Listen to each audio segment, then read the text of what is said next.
धन्यवाद करती हूँ परमेश्वर का और पवित्र आत्मा की अगुवाई को हम चाहते हैं कि प्रभु आप सभी से बात करें वचन के द्वारा। एक छोटी सी कहानी सुना के मैं इस वचन को और मैं जाना चाहती हूँ।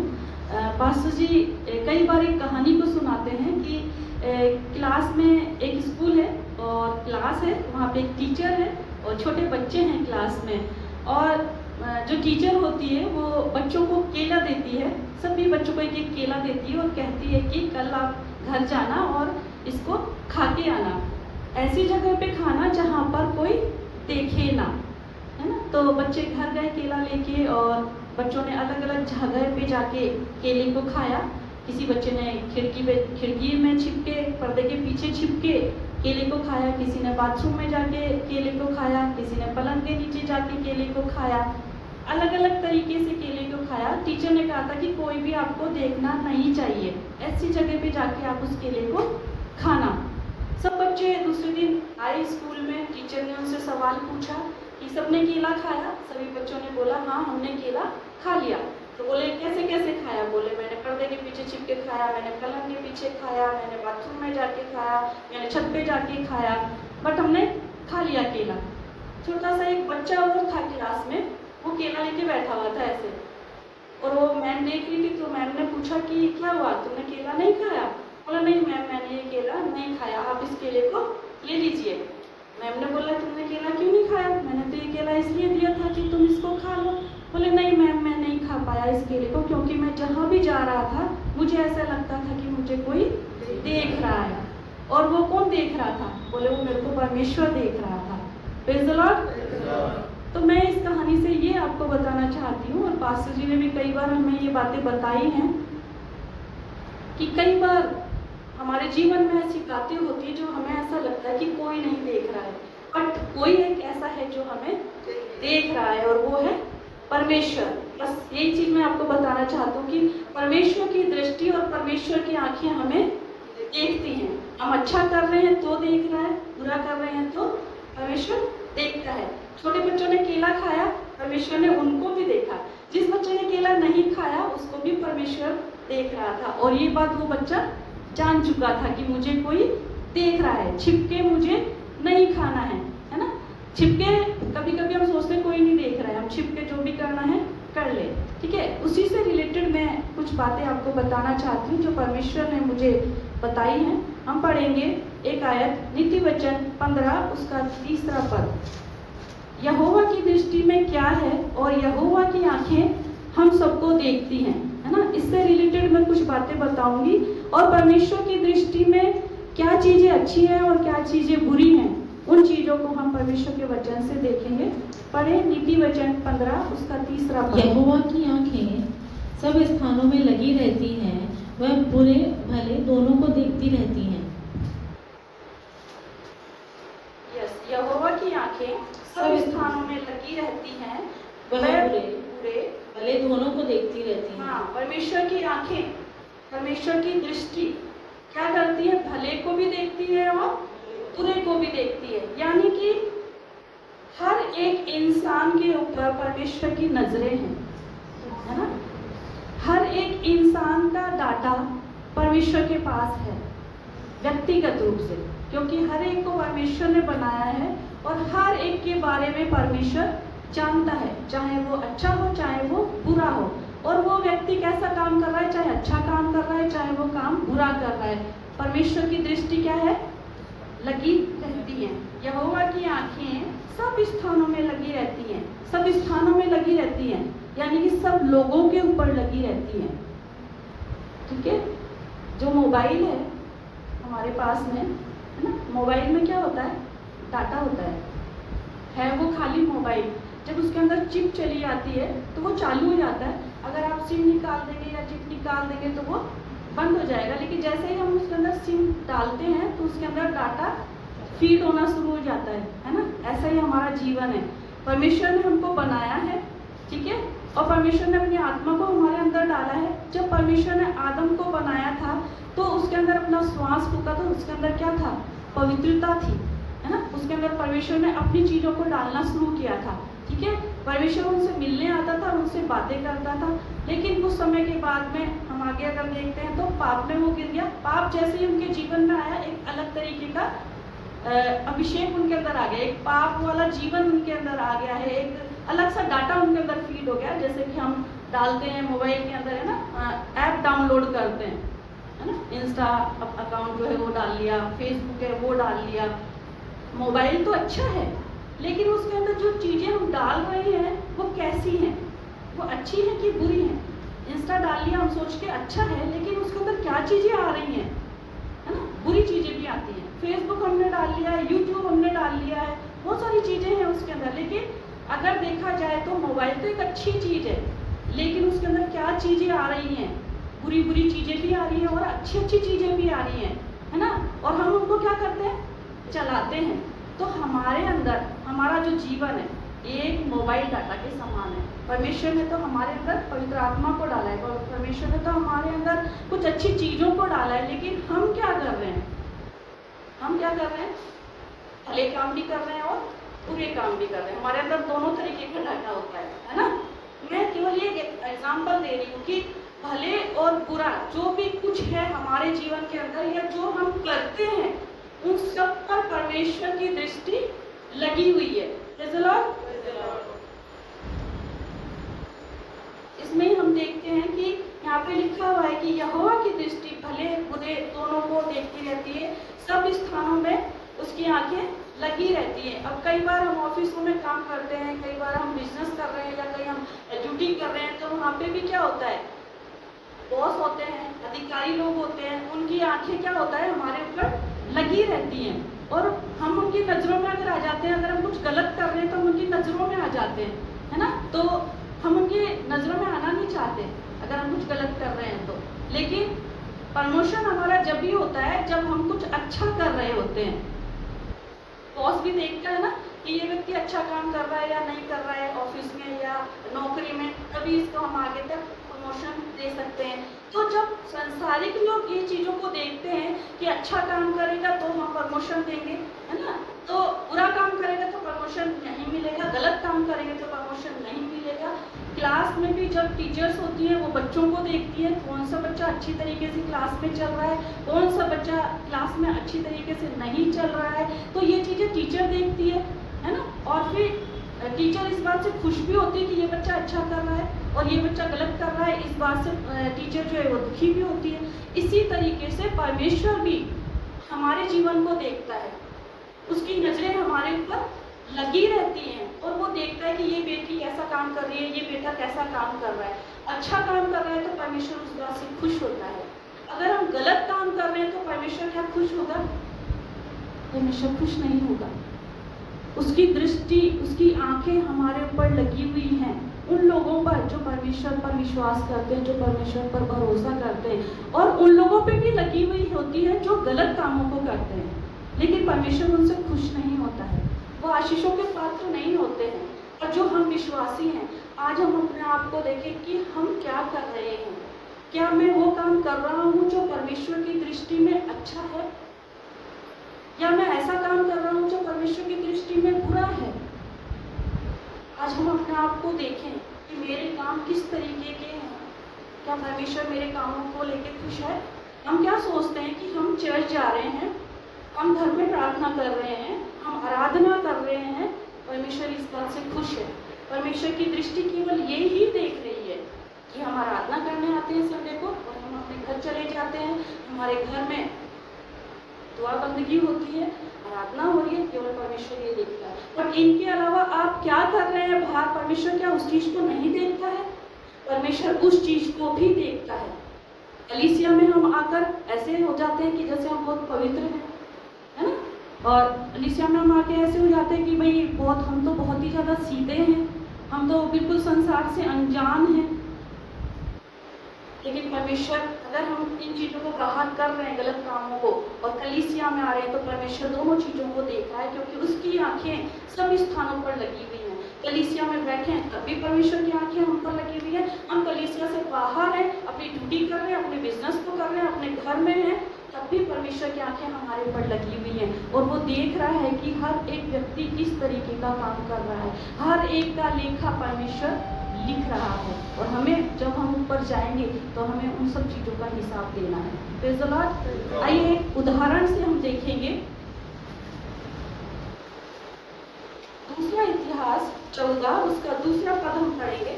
यहाँ पे एक राजा है और उस राजा के बारे में मैं आपको बताना चाहती हूँ कि उसने यहोवा की दृष्टि में कैसा काम किया और उसने कैसी आशीष को पाया। अंत में अबिय्याह अपने पुरखाओं के संग सो गया और उसको दाऊदपुर में मिट्टी दी गई और उसका पुत्र आसा उसके स्थान पर राज्य करने लगा। इसके दिनों में 10 वर्ष तक देश में चैन रहा। आसा ने वही किया जो उसके परमेश्वर यहोवा की दृष्टि में अच्छा और ठीक था। उसने पराई वेदियों को और ऊंचे स्थानों को दूर किया और लाठों को तोड़वा डाला और अशेरा नामक मूर्तों को तोड़ डाला और यहूदियों को आज्ञा दी कि अपने पूर्वजों के परमेश्वर यहोवा की खोज करें और व्यवस्था और आज्ञा को माने। उसने ऊंचे स्थानों और सूर्य की प्रतिमाओं को यहूदा के सब नगरों में से दूर किया और उसके सामने राज्य में चैन रहा। उसने बस यहाँ पर एक राजा है, तो बहुत ही छोटे रूप में इसको करके बताऊंगी, पूरा पढ़ेंगे तो वो टाइम हो जाएगा।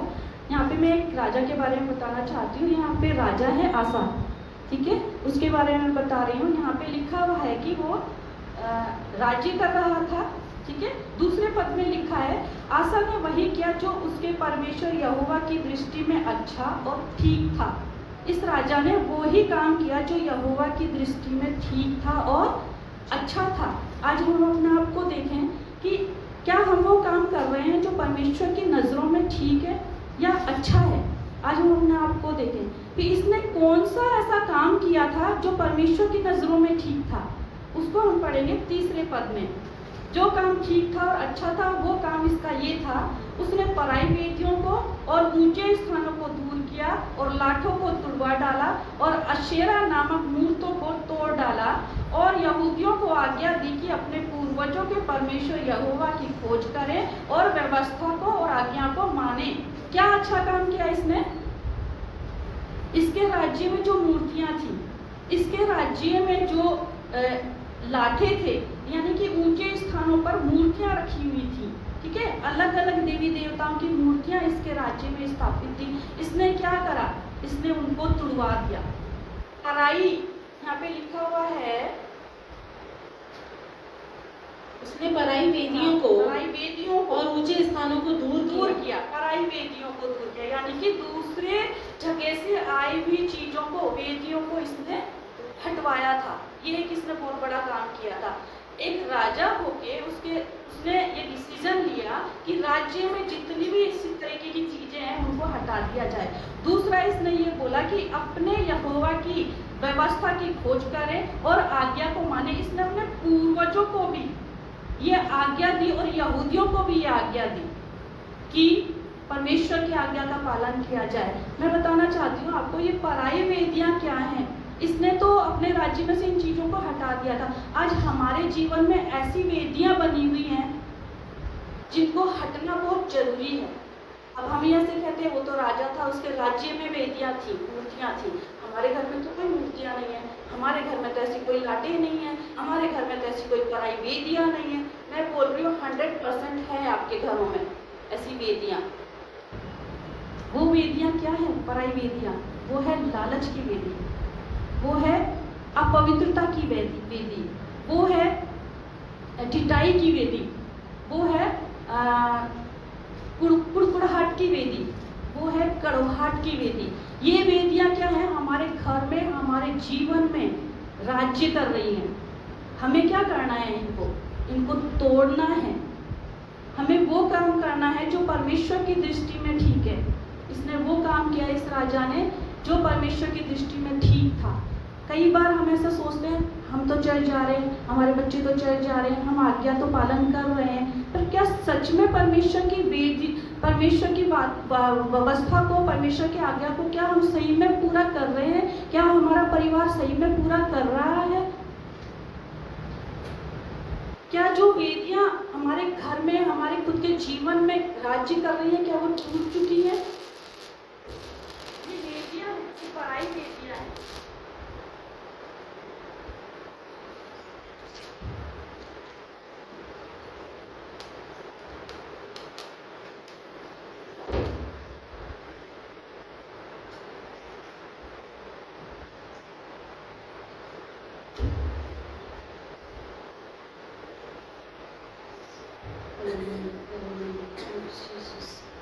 पराई वेदियाँ, पराई चीज क्या होती है? मतलब दूसरे की चीज। ये पराई वेदी जो मैंने अभी बताई, ये किसकी है? ये शैतान के द्वारा दी हुई चीजें जो हमारे जीवन में राज्य कर रही हैं। बुराई राज्य कर रही है, वेदी बनी हुई है बुराई करने की, ढिठाई की वेदी बनी हुई है हमारे जीवन में। परमेश्वर के दास यहाँ से कहते हैं प्रार्थनाओं में जुड़े, हम ढिठाई करके बैठे हुए हैं। नहीं जुड़ना है मतलब नहीं जुड़ना है। नाइट के समय में मेरे को बताइए कौन सा ऐसा काम है 10 बजे के बाद 10:30 तक जो आप कर रहे हो? हर चीज से हम वंचित, मतलब हम उन काम को कर चुके हुए होते हैं, रात का सारा काम हम कर चुके हुए होते हैं, फिर भी हम ढिठाई करके बैठे हुए होते हैं। हमें नहीं जुड़ना मतलब नहीं जुड़ना प्रार्थना में। ये ढिठाई की वेदी है, ये पराई वेदी है जो शैतान ने हमारे दिल के अंदर, हमारे जीवन के अंदर बना के रखी हुई है। ये टूटनी बहुत जरूरी है। चर्च आ रहे हैं, चर्च से सीधे घर जा रहे हैं, बस परमेश्वर खुश है, परमेश्वर यही देख रहा है। पर परमेश्वर जो चीज घरों में भी देख रहा है, हमारे जीवन के अंदर जो देख रहा है ना, वो परमेश्वर दुखी हो रहा है उन चीजों से। हम ये सोचते हैं केवल कलीसिया में जाना ही परमेश्वर की दृष्टि में अद्भुत है, या परमेश्वर की दृष्टि में वही चीज अनमोल है। अनमोल आपका जीवन है जो कि पवित्रता से गुजारना है हमें। दूसरा, कई बार हमारे जीवन में दोष लगाने की वेदी भी पाई जाती है जो शैतान ने हमारे जीवन में डाल के रखी है। वेदी बनी हुई है, एक जगह बनी हुई है दोष लगाने की। कलीसिया पे दोष लगाना, पास्टर पे दोष लगाना, परिवार के लोगों पे दोष लगाना। परमेश्वर का वचन कहता है कि दोष मत लगाओ कि तुम पर भी दोष लगाया जाए। इस वेदी को टूटना बहुत जरूरी है। इस वेदी को तोड़े हम, क्योंकि ये पराई वेदी है, शैतान के द्वारा दी गई हुई वेदी है। परमेश्वर इसको हमारे जीवन में जब देखता है तो वो खुश नहीं होता है। कई बार दान ना देना, दशमांश ना देना, हमारे हाथ को शैतान बांध के रखता है। ये भी पराई वेदी है जो हमारे जीवन में राज्य करती है। हमें इस चीज को तोड़ना है। फिर एक कपट, हम अपने अंदर कपट रखते हैं, कपट की वेदी बनी हुई होती है हमारे जीवन में। विरोध की बात, विरोध की वेदी बनी हुई होती है हमारे जीवन में। विरोध की बातें बोलना, कलीसिया के विरोध में बोलना, पास्टर के विरोध में बोलना, कुछ और नहीं मिल गया तो पास्टर के बच्चों के विरोध में बोलना है, कलीसिया के एक एक सदस्य के बारे में बोलना है, वो ऐसा है, वो ऐसा है, वो ऐसा है। दूसरे के जीवन को देखना है, विरोध की बातें करना बंद कर दे। ये पराई वेदी आपके जीवन को खराब कर देगी। अपवित्रता की वेदी हमारे जीवन में राज्य करती है। कड़वाहट हमारे जीवन में राज्य करती है। कड़वाहट क्या समझते हैं? कड़वाहट कड़वी चीज क्या समझते हैं आप? कड़वाहट को कोई बताएगा? हाँ, वही कड़वाहट क्या मतलब? कड़वाहट का मतलब है कि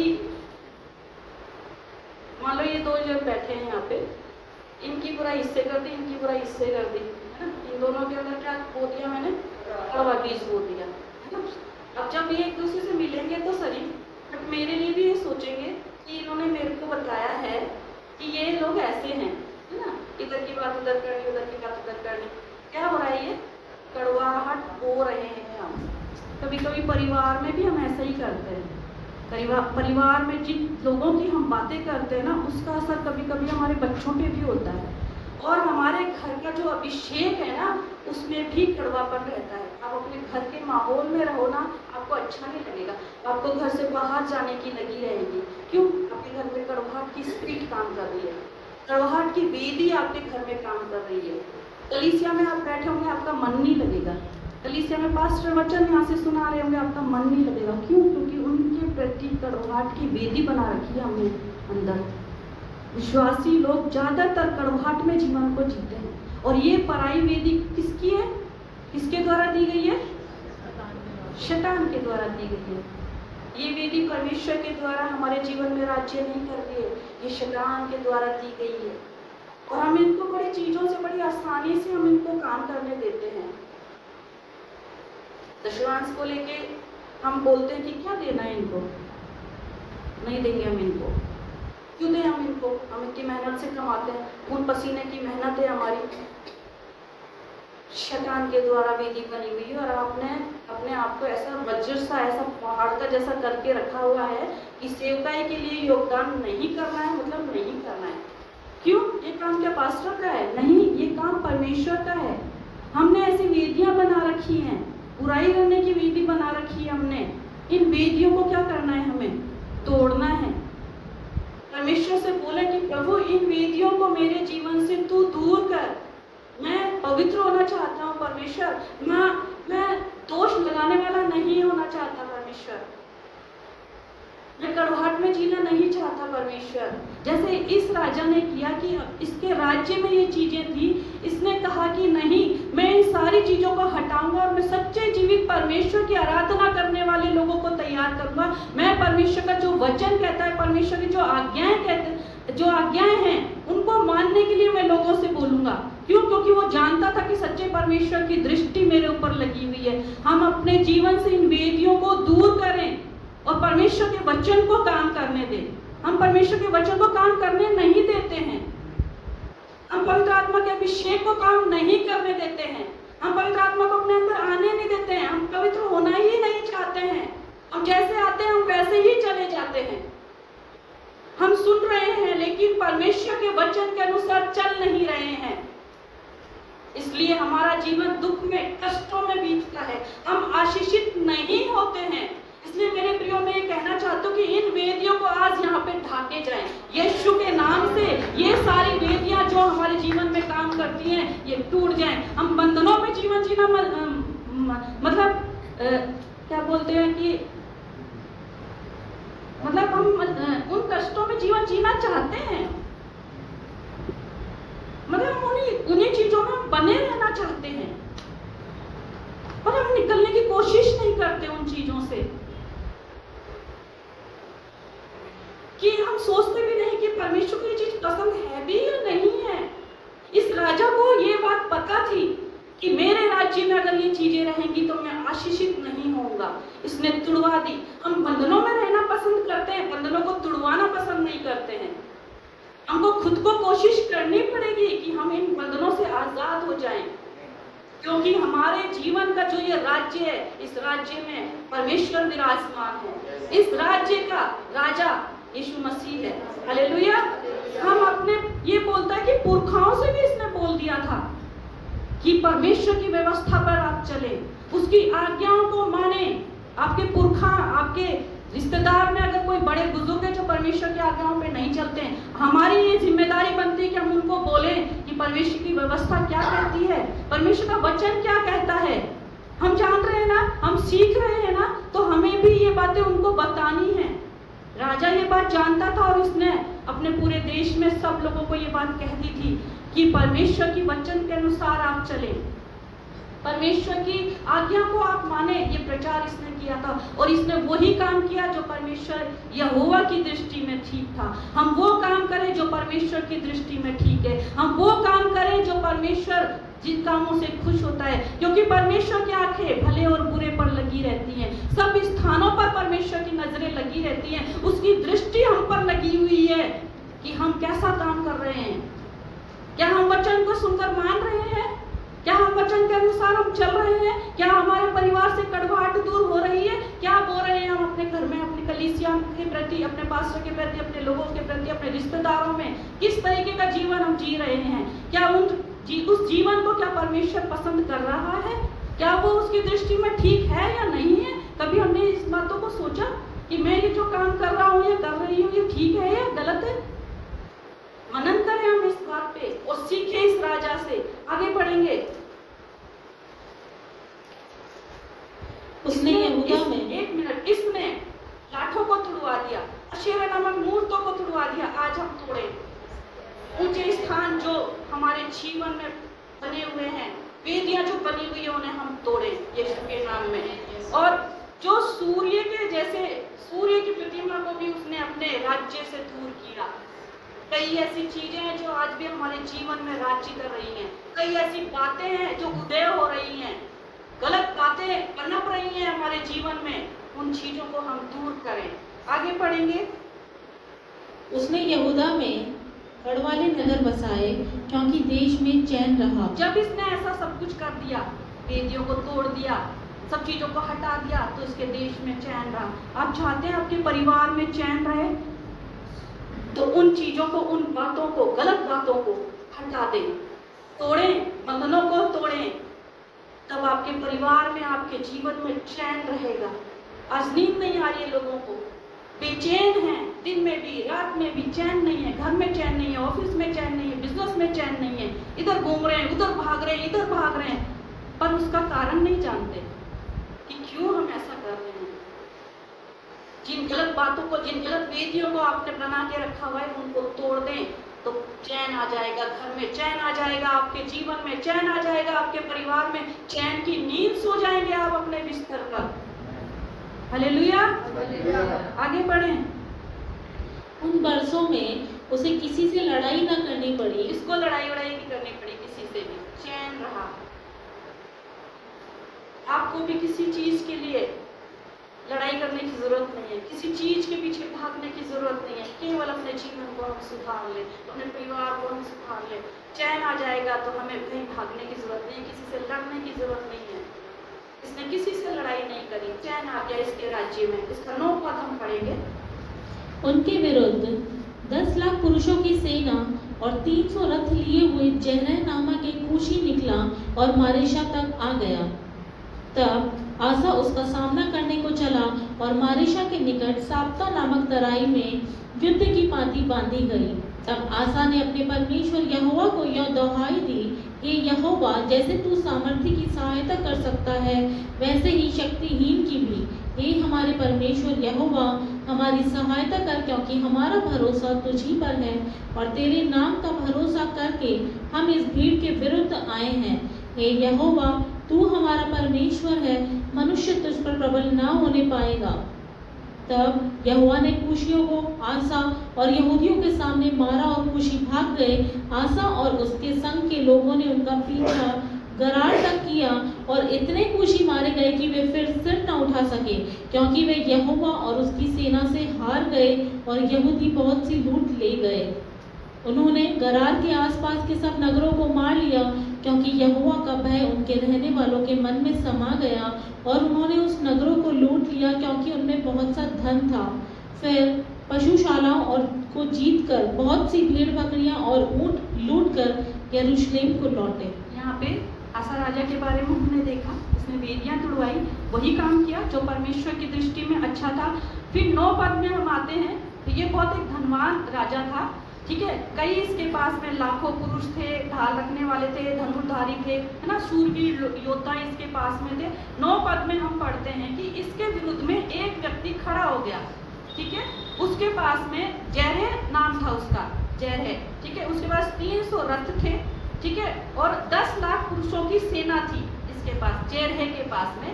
ये इसका दुश्मन समझ लो, जो इसके विरुद्ध में खड़ा हुआ, इसके राज्य के विरुद्ध में खड़ा हुआ। ये अपने इन रथों को लेके और लोगों को लेके ये उसके विरुद्ध में युद्ध करने को चला, ठीक है। फिर इसके नीचे जब हम पढ़ते हैं कि आसा राजा ने जब देखा कि इस तरीके की बात हो रही है, युद्ध करने को एक व्यक्ति आ रहा है, तो इसने परमेश्वर यहोवा की दुहाई दी। दुहाई उसने किस तरीके से दी, 11 पद पढ़ेंगे। तब आसा ने अपने परमेश्वर यहोवा को यों दुहाई दी, हे यहोवा, जैसे तू सामर्थ्य की सहायता कर सकता है, वैसे ही शक्तिहीन की भी। हे हमारे परमेश्वर यहोवा, हमारी सहायता कर, क्योंकि हमारा भरोसा तुझ ही पर है और तेरे नाम का भरोसा करके हम इस भीड़ के विरुद्ध आए हैं। हे यहोवा, तू हमारा परमेश्वर है, मनुष्य तुझ पर प्रबल न होने पाएगा। यहाँ पर ये आसा राजा क्या कर रहा है, जब युद्ध करने के लिए दूसरा व्यक्ति आ गया है, तो ये परमेश्वर को क्या कर रहा है, दुहाई दे रहा है, प्रार्थना कर रहा है, अपने आप को कमजोर महसूस कर रहा है और परमेश्वर से कह रहा है, प्रभु, जैसे तू सामर्थ्य की मदद करता है, ऐसे क्या मेरी मदद नहीं करेगा। तब परमेश्वर ने इसकी प्रार्थना को सुना। ये परमेश्वर के आगे अपने आप को नम्र और दीन कर रहा है और परमेश्वर ने इसकी प्रार्थना को सुना और इसके काम को भी देखा, जो काम इसने करा। हम आगे अगर पढ़ते हैं, तब यहोवा ने उन जो लोग जिन्होंने युद्ध किया था उनको मारा और वो वहां से भाग गए, ठीक है ना। इसका 13 पद भी पढ़ेंगे। आसा और उसके संग के लोगों ने उनका पीछा गरार तक किया हाँ। और इतने खुशी मारे गए कि वे फिर सिर न उठा सके, हाँ। क्योंकि वे यहोवा और उसकी सेना से हार गए। हाँ, ये यहोवा की सेना से हार गए। कौन लोग? जो युद्ध करने के लिए आए। अगर आपके पास में, आपके आसपास के लोग, आपकी नौकरी में, आपके बिजनेस में, आपके कॉलेज में, आपके स्कूल में, आपकी कोई भी ऐसी लाइफ जो आप जी रहे हैं, उसमें अगर आपको ऐसा लग रहा है कि कोई हमारा पीछा कर रहा है, कोई हमें परेशान कर रहा है, कोई हमें तकलीफ दे रहा है, तो परमेश्वर से दुहाई दे। Praise the Lord। परमेश्वर सुनेगा। परमेश्वर यहोवा अपनी सेना के साथ आपके साथ में खड़ा होगा और जो दुश्मन होगा, जो आपके सताने वाले लोग हैं, वो पराजित हो जाएंगे। यहाँ पे लिखा है बहुत से लोग वहाँ पे मारे गए और वो वहाँ से भाग गए और यहोवा ने उन्हें विजय दिलाई। अगर हमें विजय जीवन जीना है, अगर हमें परिवार को सही करना है, परिवार में हम चाहते हैं कि उन्नति पे जाए, तो हमें परमेश्वर की दुहाई देना है और हमें ये बात याद रखनी है कि यहोवा परमेश्वर हमारा छुड़ाने वाला परमेश्वर है। यहोवा परमेश्वर की ओर से हमें विजय मिलेगी। इस आशा राजा ने यहोवा से प्रार्थना करी और परमेश्वर ने इसे विजय दिलाई। Praise the Lord.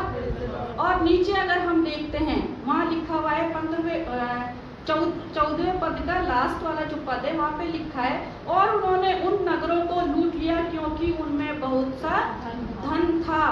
अगर हम परमेश्वर के साथ सही चल रहे हैं तो परमेश्वर हमें बहुतायत के धन से भर देगा, हमारे परिवार को भर देगा, हमारे बिजनेस को भर देगा। अगर हम आर्थिक तंगी से गुजर रहे हैं ना, तो परमेश्वर के आगे दीन बन जाएं।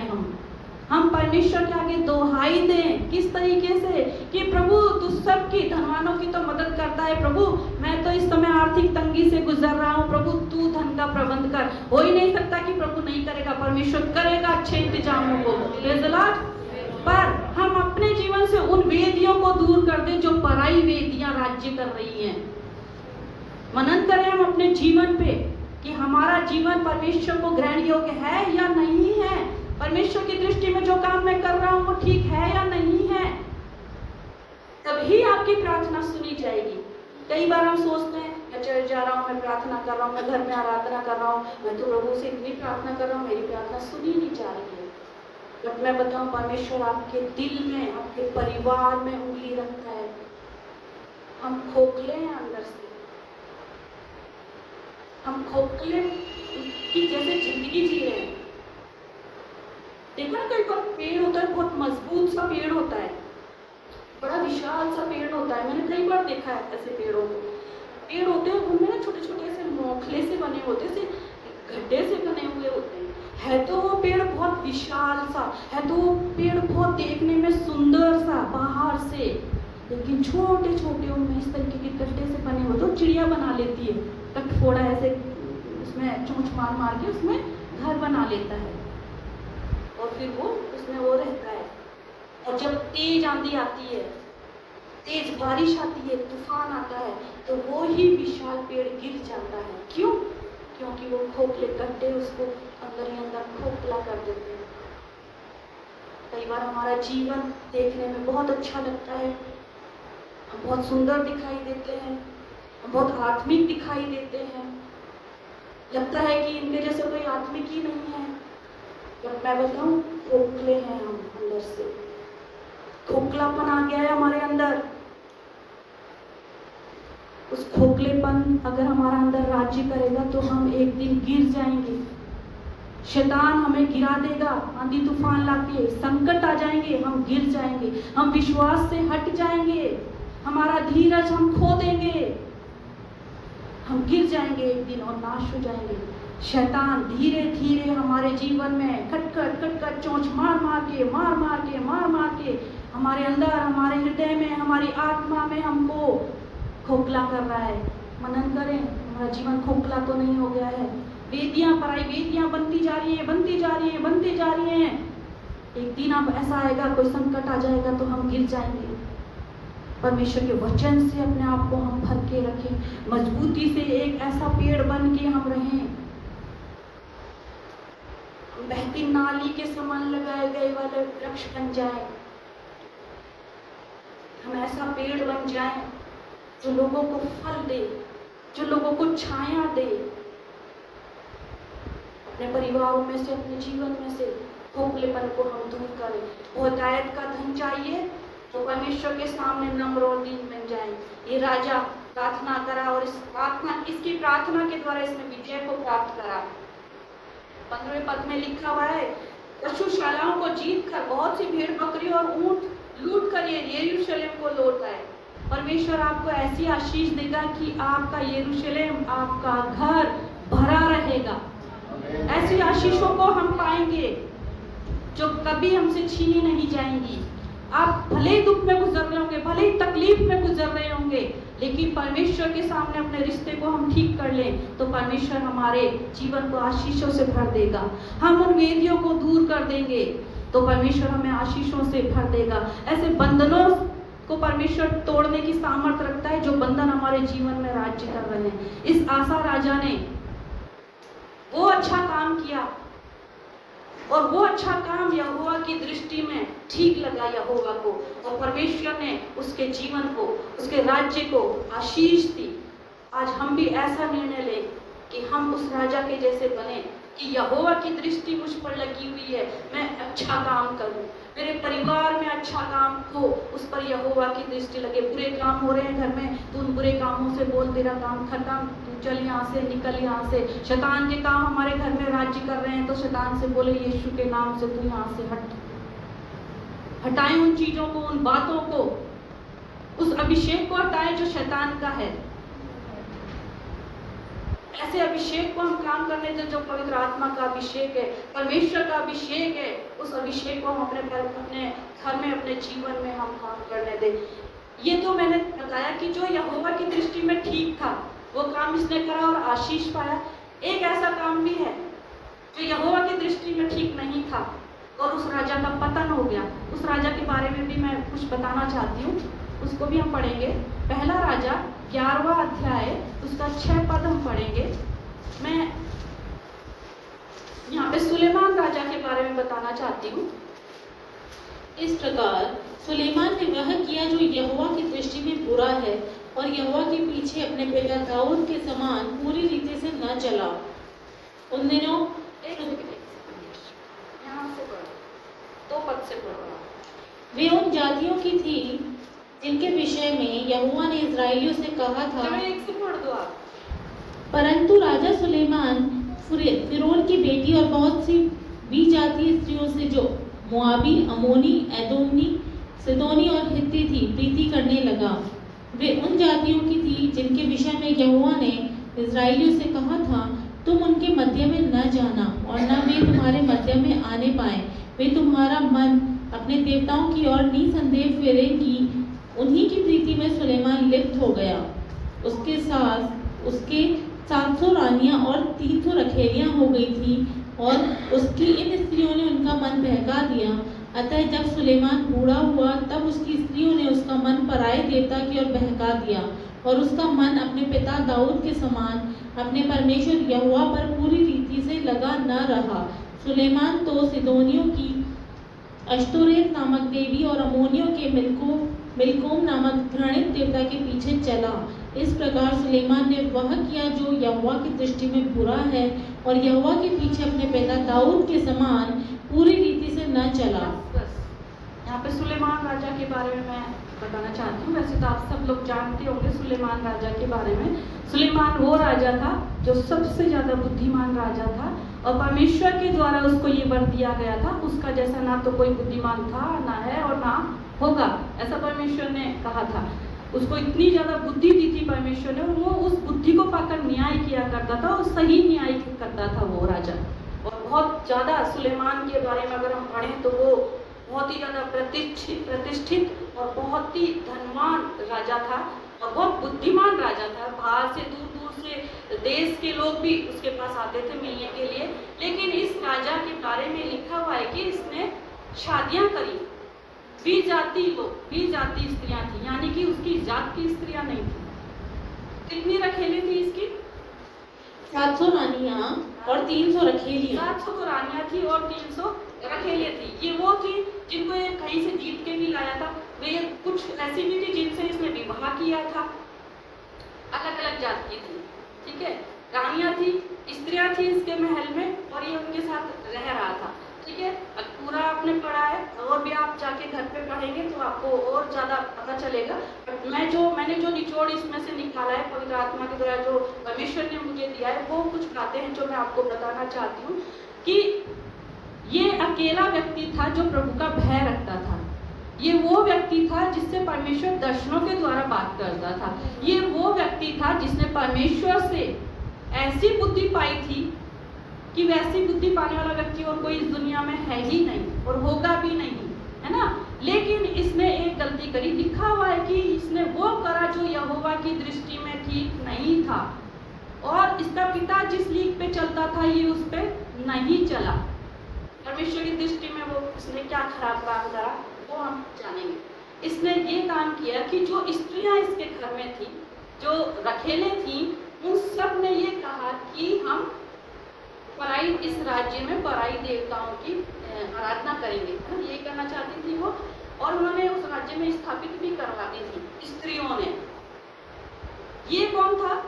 ये परमेश्वर का भय मानने वाला व्यक्ति था।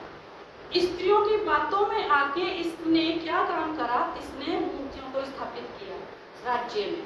ठीक है, ये काम कैसा काम था? ये घृणित काम था। परमेश्वर नहीं चाहता था कि उस राज्य में मूर्ति की स्थापना हो। इसने स्त्रियों के बहकाव में आके ये काम किया। पूरा पढ़ेंगे तो लिखा हुआ है वहाँ पे। अब कई बार हमारे परिवार में क्या काम होता है कि एक जना विश्वासी होता है, बाकी लोग अविश्वासी होते हैं। यहाँ पर अगर हम देखें तो सुलेमान विश्वासी मान लेते हैं, विश्वासी है, परमेश्वर का भय रखने वाला व्यक्ति है, और बाकी जो स्त्रियां हैं वो सारी अविश्वासी स्त्रियां हैं। अब हम एक व्यक्ति विश्वासी हैं और हम अविश्वासी लोगों के बीच में रहते हैं। अब डिपेंड किस पे कर रहा है? आपके ऊपर डिपेंड कर रहा है कि आप किनकी सलाहों पर चलेंगे, आप कौन सा काम करना पसंद करेंगे। परमेश्वर की दृष्टि में ठीक काम करेंगे या परमेश्वर की नजरों में गलत वाला काम को करेंगे। इसने किस काम को चुना? इसने अविश्वासी वाली स्त्रियों की बातों को सुना, यानी कि अन्य जाति स्त्रियों की बातों को उसने सुना। ये चाहता था उन स्त्रियों को, ये राजा था, ये चाहता तो उन स्त्रियों को, उन पत्नियों को ये कह सकता था कि मेरा परमेश्वर यहोवा सच्चा है, वो मुझे दर्शन से बातें करता है, आराधना होगी तो उसी जीवित परमेश्वर की आराधना होगी इस राज्य में। ये कह सकता था इस बात को। स्त्रियां इसकी बात मानती ना, लेकिन नहीं माना ये। क्यों? ये ज्यादा स्त्रियों के मोह माया में, प्रेम जाल में फंस गया था। ये कई बार हमारे जीवन में हम गलत डिसीजन ले लेते हैं, अपने संसारिक रिश्तेदारों की बातों को मान लेते हैं। क्यों? उनसे प्रेम है हमें, चाहे वो आपका भाई हो, चाहे वो आपकी बहन हो, चाहे वो आपकी सास हो, चाहे वो आपके ससुर हो, चाहे वो आपका पति है। अगर वो गलत काम करने के लिए आपको बोल रहा है तो आप डिसीजन लीजिए कि नहीं, जैसा काम तू कर रहा है मैं वैसा काम नहीं करूंगा, नहीं करूंगी। ये हमारी जिम्मेदारी बनती है कि हम उनको सही मार्ग दिखाएं, क्योंकि हम जीवित परमेश्वर को जानते हैं। सुलेमान जानता था जीवित परमेश्वर को, लेकिन उसने अपनी रानियों को कंट्रोल नहीं किया। उसने बताया नहीं अपनी रानियों को कि नहीं, जो बुद्धि मैंने पाई है वो मैंने परमेश्वर से पाई है, मैंने उस यहोवा से पाई है जो सामर्थ्य यहोवा है। और ये बहकाव में आ गया और इसने ऐसा काम किया जो परमेश्वर की दृष्टि में बुरा था। आगे अगर नीचे पढ़ते हैं तो वहां लिखा हुआ है कि परमेश्वर ने उससे कहा कि मैं तुझसे ये राज्य छीन लूंगा। परमेश्वर ने उससे उसका राज्य छीन लिया। कई बार हम ऐसी चालों को चलते हैं जो गलत है, जो कॉम्प्रोमाइज की लाइफ है, समझौते की जिंदगी होती है, और हम अपनी चीजों को, अपने अभिषेक को छीन लेने के लिए बोल देते हैं। शैतान छीन के तू ले जा, शैतान छीन लेता है आपके अभिषेक को। इससे इसका राज्य छिन गया। इसने जो ये हरकत की, इसने जो ये काम किया, इसकी वजह से इसका राज्य चला गया। आगे जाके पढ़ेंगे ना तो पता चलेगा, घर जाके पढ़ना है, बहुत अच्छा है इसका वृतांत। फिर भी परमेश्वर ने नहीं बोला कि मैं इतने इस बेटे का राज्य जाने दूंगा गुलामी में, इस बेटे के राज्य को मैं बचा लूंगा। फिर भी परमेश्वर ने कहीं ना कहीं काम किया। और उसका राज्य जो है वो इससे छीन लिया गया। शैतान हमारे जीवन में कई बार ऐसे बातों को डालता है, अविश्वासी लोगों के साथ हम जीवन जीने लग जाते हैं, उनकी बातों को हम मानने लग जाते हैं, वो जो कहते हैं वो सही लगने लग जाता है। बट हम ये भूल जाते हैं कि हम सच्चे जीवित परमेश्वर के मानने वाले लोग हैं, हमें वचन के अनुसार चलना है, हमें अपनी बातों को बताना है उन अविश्वासी लोगों को कि नहीं, मैं ये नहीं करूंगा, मेरा डिसीजन ऐसा है। गलत कामों में हम सहभागी हो जाते हैं।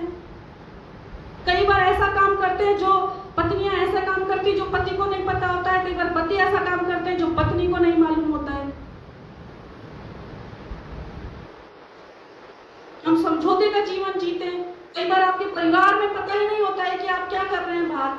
कई बार आपके परिवार में आपकी माता को नहीं पता होता है बच्चे बाहर कर क्या रहे हैं। पत्नियां बाहर पता नहीं क्या क्या करके आ जाती, पति को पता ही नहीं है। पति बाहर पता नहीं क्या क्या करके आ रहा है, पत्नी को पता नहीं है। और कई बार पता भी होता है, कई बार पता भी होता है कि हमारे बच्चे क्या कर रहे हैं और हमारे पति क्या कर रहे हैं, बट अनजान बन के रहते हैं। अनजान मत बनिए। हालेलुया, समझ में आ रहा है? कुछ ज्यादा तो नहीं हो रहा है, सुला तो नहीं रही मैं, पर परमेश्वर ने मेरे अंदर जो चीजें डाली हैं वो मैं आपको बता रही हूँ। मेरा पर्सनल कोई टारगेट नहीं है कि मैं किसी को टारगेट करके ये सब बातें बोल रही हूँ, नहीं नहीं नहीं। और अगर पर्सनल टारगेट हो रहे हो तो पवित्र आत्मा के वश में हो। आप अपने आप को पवित्र आत्मा के वश में कर दो कि प्रभु मैं टारगेट हो रही हूँ तो प्रभु मैं तेरी ओर से टारगेट। हाँ, प्रभु की ओर से टारगेट होता है हर एक व्यक्ति। टारगेट थे तभी तो आपके पास सुसमाचार पहुंचा। मैं टारगेट थी परमेश्वर की नजरों में, तो ही तो मैं यहाँ सेवा में हूँ। यस, वचन टारगेट करता है, परमेश्वर टारगेट करता है हर एक व्यक्ति को, क्योंकि उसके राज्य में हर एक व्यक्ति महत्वपूर्ण है। तो नहीं चाहता कि मेरी प्रजा के लोग ऐसे ही नाश हो जाएं। वो चाहता है कि मेरी प्रजा में, मेरी कलीसिया में निखार आए, मेरी कलीसिया उन्नति करे। हालेलुया। सुलेमान का राज्य उससे इसलिए छीन लिया गया क्योंकि वो अपनी पत्नियों के बहकाव में आ गए, संसार के प्रेम में वो बहक गया। साफ क्लियर लिखा हुआ है वहां पे, वो बहकावे में आ गया, वो प्रेम में चला गया। ऐसा प्रेम जो आपको परमेश्वर के राज्य से वंचित कर दे, उनसे दूर रहो। ऐसे लोग जो आपको परमेश्वर से भटका देते हैं, ऐसे लोगों से दूरी बनाइए, चाहे वो आपका क्लोज रिलेटिव ही क्यों ना हो। आपको लग रहा है कि ये मुझे भटका रहा है, इसके बोलने से, इसके बातें करने से मैं भटक जाऊंगी, ये मेरे दिमाग को खराब कर रहा है, ये मेरी बुद्धि को भ्रष्ट कर रहा है, तो ऐसे व्यक्ति से दूरी बनाइए। सुलेमान की बुद्धि जो परमेश्वर की तरफ से उसको दी गई थी, ऐसी बुद्धि, असीम बुद्धि भ्रष्ट हो गई, जिससे वो राज्य करता था लोगों का, जिससे वो न्याय करता था लोगों का, और वो उसी बुद्धि के कारण देश विदेशों में या दूर दूर के राज्यों में पहचाना गया। उसकी पहचान हुई उसकी बुद्धि के कारण, और वो ही बुद्धि उन स्त्रियों के द्वारा भ्रष्ट हो गई। वहां पे लिखा हुआ है, स्त्रियों ने उसके दिमाग को खराब कर दिया। क्यों? प्रेम जाल में, स्त्रियों के प्रेम में, रिश्तेदारों के प्रेम में, बहन भाइयों के प्रेम में, माँ बाप के प्रेम में, मौसा मौसी के प्रेम में। मैं उनको नहीं छोड़ सकती, गलत हो रहा है तो होने दो। बुद्धि भ्रष्ट कर देते हैं ऐसे लोग, आपका प्रेम का गलत फायदा उठाते हैं ऐसे लोग। उन स्त्रियों ने उसके प्रेम का गलत फायदा उठाया और राज्य में मूर्तियां स्थापित कर दी। सच्चे जीवित परमेश्वर यहोवा की उपासना बंद हो गई थी उसके राज्य में, और उसके राज्य का पतन हुआ। तो हमारे राज्य का पतन तो नहीं हो रहा, हमारे परिवार का पतन तो नहीं हो रहा, हमारे जीवन का पतन तो नहीं हो रहा। कहीं ऐसी कोई बातें हैं, कुछ ऐसे रिश्तेदार हमारा पतन तो नहीं कर रहे, कि हमारा आत्मिक जीवन पतन की ओर तो नहीं जा रहा है। समझें प्रेम को, परमेश्वर के प्रेम को समझें, परमेश्वर के लोगों के प्रेम को समझें। ऐसे लोग जो आपको आत्मिक उन्नति देते हैं, उनके प्रेम में कड़वाहट नहीं होती, उनके प्रेम में स्वार्थ नहीं होता। संसार के लोगों के प्रेम में स्वार्थ होता है। Hallelujah, praise the Lord. मेरे साथ हैं? समझ में आ रहा है सबको? ये मूर्ति पूजा करने लगे, सच्चे जीवित परमेश्वर को ये भूल गया। वहाँ लिखा हुआ है नीचे, अगर आप और आगे पढ़ेंगे तो उसने यहोवा की बात को नहीं माना।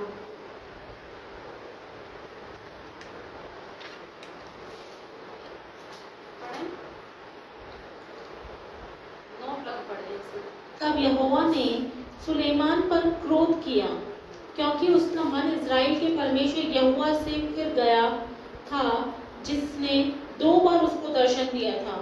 अब फिर तो गया है ना, अभी हमने सुनी, फिर गया इसका मन, लेकिन 2 बार दर्शन दिया परमेश्वर ने इसको, फिर भी। कई बार हम भटक जाते हैं, कई बार हमारे जीवन में हमें ऐसा लगता है कि गलतियां हो गई नहीं, और प्रभु नहीं चाहता कि हम गलतियों में जीवन जिए। प्रभु भी देखता है इसके जीवन से गलती हो गई है, और प्रभु दर्शन देता है। कई बार प्रभु पर्सनल दर्शन देता है, बट हम सुनते नहीं, ध्यान नहीं देते।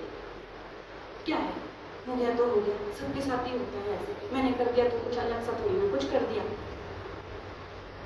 क्या है, सभी तो मोबाइल देखते हैं, क्या है, सभी तो गाली देते हैं, मैंने दे दी है गाली तो क्या हो गया? नहीं, परमेश्वर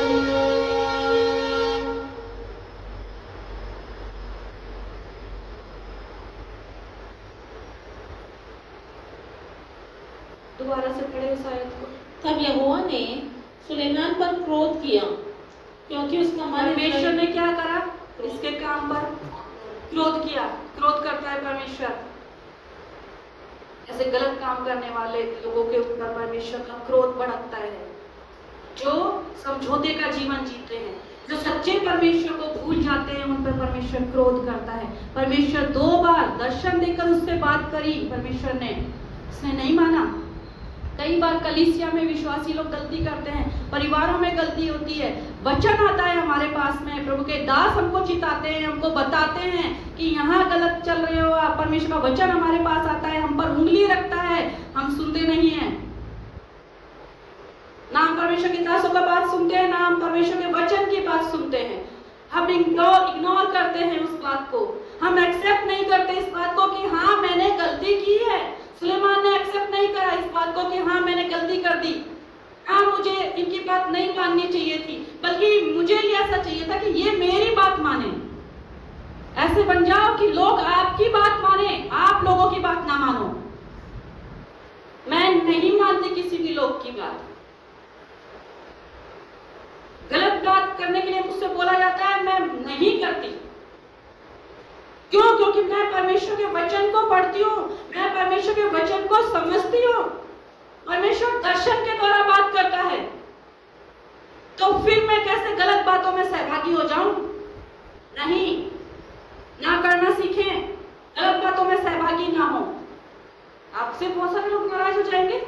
हो सकता है जिन रिलेटिव से आप बहुत ज्यादा प्यार करते हो, वो आपको मजबूर कर रहे हैं किसी बात को करने के लिए, और आप नहीं कर रहे हो, नाराज हो जाएंगे आपसे। हाँ बिल्कुल होंगे।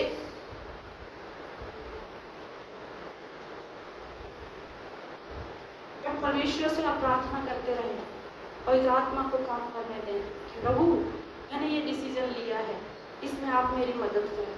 जो लोग मुझसे नाराज हो गए प्रभु, जो लोग मुझसे खफा है परमेश्वर, आप उनके दिलों से बात करें परमेश्वर। मेरी बात को वो लोग समझने की कोशिश करें प्रभु, क्योंकि मैं तेरे वचन को पालन करता हूँ प्रभु। मेरा परिवार तेरे वचन के अनुसार चलता है परमेश्वर। आपकी बुद्धि को कोई भ्रष्ट कर रहा है तो समझने की कोशिश करें कि मेरी बुद्धि को किस तरीके से भ्रष्ट किया जा रहा है। डिसीजन ले, अच्छे डिसीजन ले। ये अगर अच्छा डिसीजन ले लेता तो चैन रहता इसके राज्य में, ये आने वाली पीढ़ी के लिए श्राप का कारण न बनता। कई बार श्राप का कारण बन जाते हैं हम समझौते का जीवन जीते। कई बार हमारे घरों में गलत काम होते रहते हैं और हम होने देते हैं। जैसे सुलेमान ने होने दिया, मूर्तियां लगवाई जा रहा है, लगवाए जा रहा है, इसने बोला उसने बोला, लगा दी। आपके घर में शराब लाई जाती है, पत्नी शामिल होती है उसमें, बच्चे शामिल होते हैं उसमें। बोलो ना उनसे हिम्मत करके कि यहाँ पे आराधना होती है, यहाँ पे प्रार्थना होती है, यहाँ पे शराब की बोतल नहीं खुलनी चाहिए। शराब कमा रहे हो आप, जानबूझ के परमेश्वर के वचन को जान रहे हैं, फिर भी शराब की बोतलें घर में खुल रही है। अपने बच्चों के लिए शराब कमा रहे हो, आने वाली पीढ़ी श्राप में जाएगी। कोई ताकत नहीं है जो आपको बच्चों को श्राप से आजाद कर देगी। आप ही हैं जो श्राप को तोड़ सकते हैं, आप ही हैं जो श्राप को अपने बच्चों के ऊपर ला सकते हैं और लाते हैं। ये लाया, इसके बारे में हम बुद्धि के बारे में बहुत अच्छी बातों को सुनते हैं, बट इसकी अगर हम इस स्टोरी में, इसकी गहराई में अगर हम जाए ना, तो इस सुलेमान ने अपने राज्य में क्या काम कर दिया, और इसने वो काम कर दिया जो यहोवा की दृष्टि में गलत है, जो बुरा है। मान भी नहीं रहा है ये परमेश्वर की बात, जब परमेश्वर इसको दर्शन दे रहा है, तो जब परमेश्वर का वचन आपके पास आ रहा है, जब परमेश्वर का दास आपको बता रहे हैं, तो हम बातों को माने। बोले परमेश्वर से कि प्रभु हाँ मैं वो काम करूंगा प्रभु जो तेरी दृष्टि में ठीक है प्रभु, क्योंकि तेरी आंखें सब स्थानों पर लगी रहती है और तू भले और बुरे दोनों को जानता है परमेश्वर।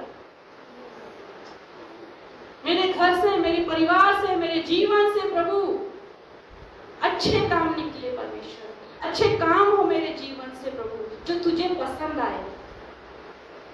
हालेलुया। एक और राजा के बारे में हम देख लेते हैं क्योंकि टाइम है। चलिए निकालते हैं हम दूसरा राजा, उसका 20 अध्याय और उसका 1 से 3 तक। उन दिनों में थोड़ी सी देर और मैं लूंगी।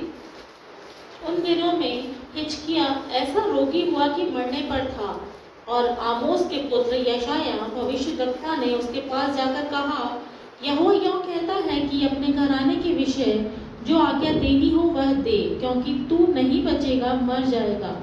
तब उसने दीवार की ओर मुंह फेर कर यहोवा से प्रार्थना करके कहा, हे यहोवा, मैं विनती करता हूँ, स्मरण कर कि मैं सच्चाई और खरे मन से अपने को तेरे सन्मुख जानकर चलता आया हूँ, और जो तुझे अच्छा लगता है वही मैं करता आया हूँ।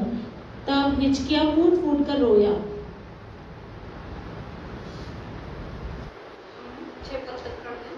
तब ऐसा हुआ कि यशायाह आंगन के बीच तक जाने भी न पाया था कि यहोवा का यह वचन उसके पास पहुंचा, लौटकर मेरी प्रजा के प्रधान हिजकिय्या से कह कि तेरे मूल पुरुष दाऊद का परमेश्वर यहोवा यूं कहता है कि मैंने तेरी प्रार्थना सुनी और तेरे आंसू देखे हैं। देख, मैं तुझे चंगा करता हूँ, परसों तू यहोवा के भवन में जा सकेगा। मैं तेरी आयु 15 वर्ष और बढ़ा दूंगा। मैं अश्शूर के राजा के हाथ से तुझे और इस नगर को बचाऊंगा। बस हिजकिय्या राजा के बारे में हम सब लोग जानते हैं। एक राजा के बारे में हमने देखा कि किस तरीके से उसने आशीष को पाया जो यहोवा की दृष्टि में ठीक था। आसा राजा किस तरीके की आशीष को उसने पाया और कौन सी वेदियों को उसने ढाया, ठीक है, किस तरीके से परमेश्वर ने उसके जीवन में काम किया। दूसरा राजा हमने देखा सुलेमान के बारे में कि उसने समझौते का जीवन जिया, है ना, और उसने क्या चीज को कमाया और क्या खोया और क्या पाया उसने, ठीक है। तीसरा राजा जो है वो है हिजकिय्या राजा, ठीक है। यहाँ पे हम देखते हैं कि वो बीमार हुआ, ठीक है। अब ये यहोवा से प्रार्थना कर रहा है, इसके मरने की भविष्यवाणी हो गई थी कि तू मर जाएगा, लेकिन इसने उस चीज को सुना और ये परमेश्वर से प्रार्थना करने लग गया उस बात को सुनकर, और फूट फूट कर ये रोया, ठीक है। और उसने कुछ बातें प्रार्थना में बोली, ठीक है। दूसरा पद एक बार पढ़ दें। तब उसने दीवार की ओर मुंह फेर कर यहोवा से प्रार्थना करके कहा, हे यहोवा, मैं विनती करता हूँ, स्मरण कर कि मैं सच्चाई और खरे मन से अपने को तेरे सन्मुख जानकर चलता आया हूँ। हाँ, यहाँ लिखा है जब उसको ऐसा पता चला तो दीवार की तरफ मुंह फेर कर यहोवा से प्रार्थना कर उसने कहा, हे यहोवा, मैं विनती करता हूँ, स्मरण कर कि मैं सच्चाई और खरे मन से अपने को तेरे सम्मुख जानकर चलता आया हूँ, ठीक है। क्या विनती कर रहा है ये परमेश्वर को बता रहा है कि जो काम ये करता था ये सच्चाई से चलता था, ये खरे मन से चलता था। और क्या कह रहा है, मैं तेरे सन्मुख चलता आया हूं, यानी कि तेरी दृष्टि में, तेरी नजरों में मैं बिल्कुल सही हूं। ये अपनी प्रार्थना में परमेश्वर से कह रहा है। क्या जब हम पर कोई विपत्ति आ जाती है, तब क्या हम परमेश्वर से ऐसी प्रार्थना कर सकते हैं? क्या हमारे अंदर ऐसा हियाव है कि हम ये कह सकें कि मैं तेरे सन्मुख बिल्कुल खरे मन से चल रहा था, मैं बिल्कुल सच्चाई से परमेश्वर चलता आया हूं आज तक, इन 9 सालों में, इन 10 सालों में, इन 25 सालों में, इन 23 सालों में, परमेश्वर मैं बिल्कुल सच्चाई से चलता आया हूं। क्या हम इस बात को बोल सकते हैं हियाव से? और ये कहता है मैं तेरे सन्मुख, यानी कि परमेश्वर के सामने इसकी सारी बातें हैं। हम जो करते हैं, चाहे वो कैसा भी काम है, आत्मिक काम है, सांसारिक काम है, सब पे परमेश्वर की नजरें रहती हैं।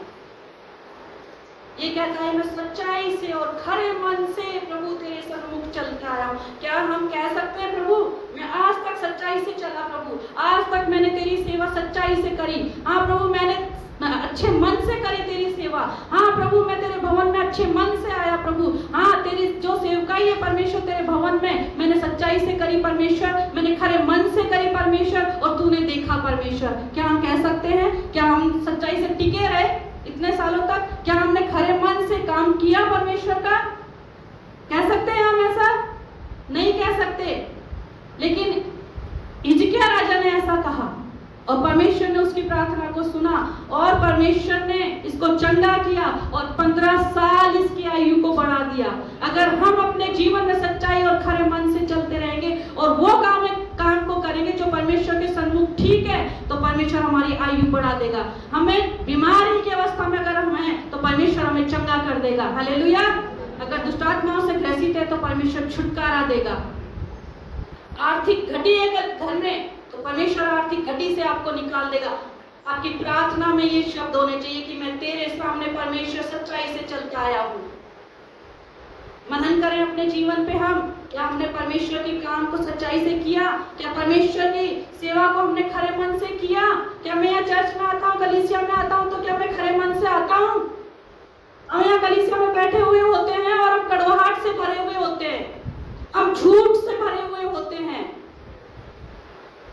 हम बोझ का जैसा समझते हैं कलीसिया में आना। बोझ के जैसा ना समझे कलीसिया में आना, कलीसिया में संगति करने को बोझ का जैसा ना समझे। सच्चाई से आए, खरे मन से आए, खुशी से आए, सच्चाई के साथ आए और बोले ये हमारा कर्तव्य है, ये हमारा अधिकार है, ये हमारा मसीही जीवन है जो हमें लगातार करते जाना है, सच्चाई से करना है। परमेश्वर का वचन कहता है संगति करने से बाज मत आओ। कैसे संगति करने से? मसीही संगति करने से। हम तो संडे को आराधना, संडे की ही आराधना से संतुष्ट हैं।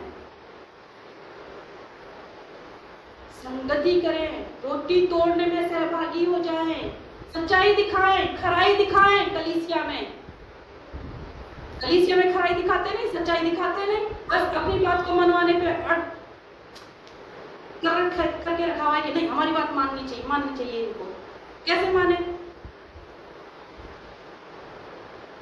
सलाहें दी जाती है, कैसे मान लें आपकी सलाहें? जब परमेश्वर के वचन के अकॉर्डिंग ही नहीं है कुछ आपका जीवन। हालेलुया। एक दूसरे को हिला के बोल दे हालेलुया। सोए ना। नींद आ रही है?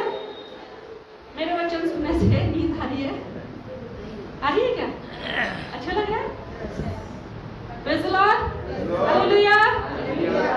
सच्चाई दिखाएं परमेश्वर के काम को करने में, अपने हाथों को बढ़ाने में सच्चाई दिखाएं, खराई दिखाएं, अपने अंदर से खराई को निकालें, झूठे बन के ना रहें,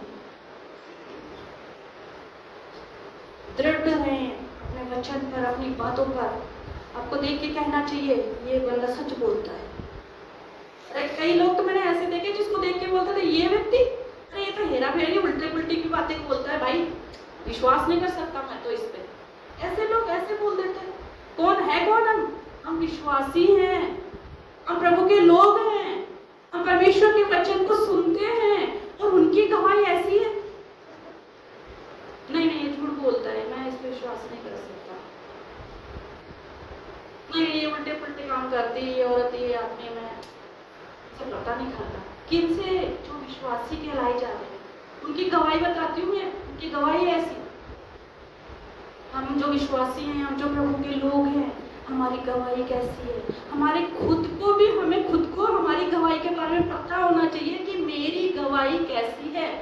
मैं परमेश्वर के सामने जब जाऊं तो मैं परमेश्वर से ये कह सकूं कि प्रभु मैं तेरी सेवा करती हूँ, प्रभु मैं तेरी सेवा करता हूँ। परमेश्वर, आज ये संकट मेरे परिवार में आ गया है, आज ये संकट मेरे बच्चे पे आ गया है, आज ये संकट मुझ पे आ गया है परमेश्वर, आज ये संकट मेरे बिजनेस में आ गया है परमेश्वर, आप मुझे निकालिए परमेश्वर। परमेश्वर आपको जरूर निकालेगा। परमेश्वर सामर्थी परमेश्वर है, वो अद्भुत काम करने वाला परमेश्वर है, वो ऐसा परमेश्वर है जो खराई को देखना चाहता है, वो ऐसा परमेश्वर है जो सच्चाई को देखना चाहता है। अय्यूब के लिए लिखा हुआ है, वो धर्मी व्यक्ति था, वो खरा व्यक्ति था, ऐसी गवाही परमेश्वर ने दी है। किसको दे रहा है? शैतान को। और परमेश्वर की बात हो रही, शैतान को बता रहा है परमेश्वर, क्या तूने मेरे दास को देखा है अय्यूब को? शैतान को बता दो अपने जीवन के द्वारा कि मैं परमेश्वर का हूँ, मैं परमेश्वर की बेटी हूँ, मैं परमेश्वर का बेटा हूँ। अद्भुत काम यहोवा करेगा, चंगाई परमेश्वर उंडेलेगा। जब भी चंगाई उंडली जाएगी वहां से, ऊपर से, स्वर्ग से, जब आप खड़े होंगे, जब आप सच्चे होंगे। मैं कह रही हूँ झूठ मत बोलो, झूठ बोलना बंद कर दो, लालच करना बंद कर दो, उलट फेर की बातें बोलना बंद कर दो। परमेश्वर का वचन कहता है ये चीजें हमारे आत्मिक जीवन को खराब करती हैं। हम आत्मिक बने, आत्मा के फल हमारे जीवन में काम करें। हालेलुया। इसने अपनी प्रार्थना के द्वारा चंगाई को पाया और अपनी आयु को भी इसने परमेश्वर से बढ़वा लिया, वो भी 15 साल। हालेलुया। 15 साल, 20 साल, 25 साल परमेश्वर बढ़ाने में सामर्थी है। डिपेंड करता है हमारे ऊपर कि हम कैसी चाल चल रहे हैं, हम कैसा काम कर रहे हैं, हम अच्छा काम कर रहे हैं उसकी दृष्टि में कि बुरा ही काम करते चले जा रहे हैं उसकी दृष्टि में। परमेश्वर किन बातों से खुश होता है, हम उन बातों को जानें, कोशिश करें, लगे रहें अपने आत्मिक जीवन को बनाने में, अच्छाइयों को, परमेश्वर के वचन को पूरा करते चले जाएं। जो सुन रहे हैं उसके ऊपर हम चलते चले जाएं। बाइबिल कई बार लोगों ने 100 बार पढ़ लिए, 40 बार पढ़ लिए, 60 बार पढ़ ली, पर क्या वचन के अनुसार चल रहे हैं? क्या मेरा परिवार वचन के अनुसार चल रहा है? कई बार यूथ मीटिंग में यूथ के लिए बोला जाता है, कई बार छोटे बच्चों को बोला जाता है, कई बार हस्बैंड को बोला जाता है, कई बार वाइफ को बोला जाता है कि आप इस तरीके से चलो। क्या हम परमेश्वर के वचन पे चल रहे हैं? क्या हम परमेश्वर की आज्ञाओं को मान रहे हैं? फिर हम चाहते हैं, लेकिन हम ऐसा सोचते हैं कि मैं तो सेटल हूं ना, मेरा सब कुछ सही चल रहा है, परमेश्वर ने आशीष दी है, मेरा अच्छा काम चल रहा है, मेरे बच्चे हैं, मेरा पति है, अच्छा कमा रहा है, बच्चे खा रहे हैं, सब कुछ अच्छा चल रहा है। सब कुछ अच्छा नहीं चल रहा है, आत्मिक जीवन अच्छा नहीं चल रहा है, आत्मिक जीवन अच्छा नहीं चल रहा है, गड़बड़ चल रही है। हम चिंतित ही नहीं है अपने आत्मिक जीवन के लिए। ऐसे आत्मिक बन जाए कि हमारी आयु 15 साल और बढ़ जाए, चंगाई उतर जाए, शैतान पराजित हो जाए, शैतान हार जाए, बंधन टूट जाए। ऐसा जीवन हम जिए, ऐसी प्रार्थना हम परमेश्वर से करें, प्रभु मैं तेरे सन्मुख बना रहता हूँ। वो यहोशू था, वो तंबू से आता नहीं था बाहर। यहोशू था, वो तंबू से बाहर आता ही नहीं था। हम ऐसे बन जाए। बहुत सारे एग्जाम्पल है परमेश्वर के वचन में, बहुत सारी ऐसी बातें हैं। जो हमें आत्मिक जीवन में आगे बढ़ने के लिए प्रेरित करती हैं। हम ऐसे बन जाएं हिजकिय्याह राजा के जैसे, आशीषों को पाए, सुलेमान के जैसे हम समझौते का जीवन ना पाए, हमारी बुद्धि को कोई अन्य जाति व्यक्ति भ्रष्ट ना करने पाए। जो बुद्धि परमेश्वर ने आपको दी है उसका सही इस्तेमाल करने पाए हम, क्योंकि ये बुद्धि परमेश्वर ने हमें दी है। हालेलुया। एक और परमेश्वर का वचन हम पढ़ेंगे, यशायाह 49 का 16। देख, मैंने तेरा चित्र अपनी हथेलियों पर खोदकर बनाया है।